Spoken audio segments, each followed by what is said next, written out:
Здравейте! Казвам се Слави Славов от компания Human Power и тук съм с нашите приятели от Ocean Fender. Може ли да се представите? Здравейте, казвам се Мирослав Тодоров, изпълнителен директор на Ocean Fender СЛД, град Перник. Здравейте, Ирина Николова, отдел човешки ресурси.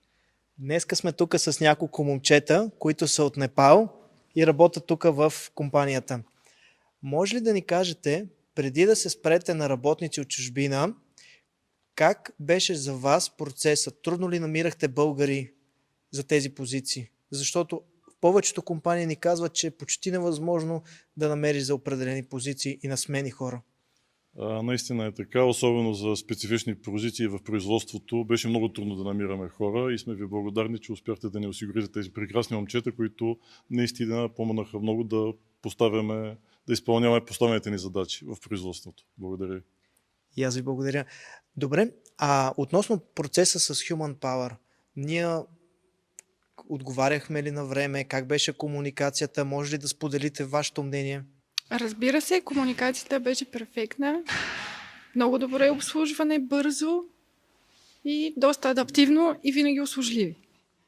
А самите момчета, как се справят ли се? Аз виждам дори, че някои са с работни дрехи в момента, сигурно са били на работа до сега. Да, до момента бяха на работа, съответно днес по-рано ще бъдат пуснати, но се справят много добре, спазват трудовата дисциплина, работното време и наистина са много добри работници. А вашето мнение? Моето мнение е, че се справят прекрасно, даже сме очудени колко бързо навлезаха в производствения процес и колко добре се сработиха с останалите момчета от колектива. Много сме доволни до момента. Добре, а бихте ли отново поръчали хора и бихте ли препоръчали Human Power на други ваши познати или компании?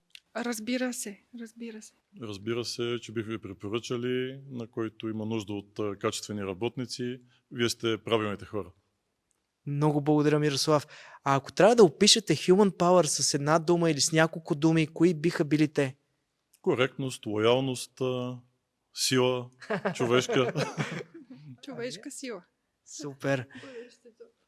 Много благодаря за отделеното време. Thank you so much, boys. Хубав ден. Чао, чао.